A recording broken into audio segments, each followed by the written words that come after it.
Once in India, so what's the latest update on Naveen and his mortal remains? When will it be brought See, back? as far as Naveen is concerned, some of his friends have tried to send a photograph that has to be confirmed, and I am trying to send that photograph to MEA and confirm the whole thing. And we are in touch with the Indian Embassy also, and if they can secure that body, then they can transport later, but at least secure that body. We are trying to do our best.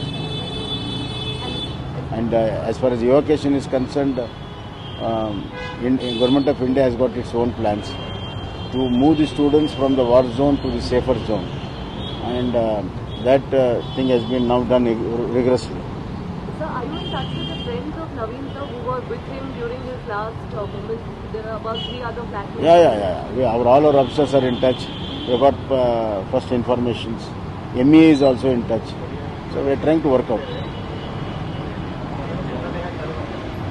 ಪರಿಹಾರ ಕೊಡ್ತೀವಿ but ನಮ್ಮ first priority trying to help that family. ರಾಜ್ಯ ಕಾಂಗ್ರೆಸ್ ಟೀಕೆ ಮಾಡ್ತಾ ಇದ್ದಾರೆ sir, ಇದಕ್ಕೆ ನೇರವಾಗಿ ಬಿಜೆಪಿನೇ ಅಲ್ರಿ. ವಾರಲ್ಲಿ ಯಾರಾದರೂ ತೀರ ಹೋದಲ್ಲಿ ರಾಜಕಾರಣ ಮಾಡ್ತಾರಂತಂದ್ರೆ ಇವರೆಷ್ಟು ತೆಳಮಟ್ಟಕ್ಕೆ ಹೋಗಿದ್ದಾರೆ. ಹಿಂದೂ ಕೂಡ ಕಾಂಗ್ರೆಸ್ UPA ಸರ್ಕಾರ ಇದ್ದಾಗ ವಾರಗಳಾಯಿತು, ಒಬ್ಬರನ್ನು ತರಕ್ಕಾಗಲಿಲ್ಲ. ಈಗ ನಮ್ಮ ದೊಡ್ಡ ಪ್ರಮಾಣದಲ್ಲಿ ಯಾವುದಾದ್ರೂ ದೇಶದ ಮಕ್ಕಳನ್ನ ಮತ್ತು ಸಿಟಿಜನ್ ಅನ್ನ ಹೊರಗಡೆ ತರೋ ಪ್ರಯತ್ನ ಮಾಡಿದರೆ ಭಾರತ ದೇಶ. 4 ಜನ ಮಂತ್ರಿಗಳು ಹೋಗಿ ಕೂತಿದ್ದಾರೆ. ನಮ್ಮ ಎಂಬಸಿಯನ್ನು ಸ್ಟ್ರೆಂಗ್ದನ್ ಮಾಡಿದ್ದೇವೆ. ಕಮ್ಯುನಿಕೇಷನ್ ಇದೆ. ಈಗಾಗಲೇ ಬರ್ತಾ ಇದ್ದಾರೆ. ಇನ್ನು 26 ವಿಮಾನಗಳು ಮುಂದಿನ ಒಂದು 72 ತಾಸಲ್ಲಿ ಬರ್ತಾ ಇದೆ. ನಿರಂತರವಾದ ಪ್ರಕ್ರಿಯೆ ನಡೆದಿದೆ. ಅವರು ಯಾವಾಗಲೂ ಕೂಡ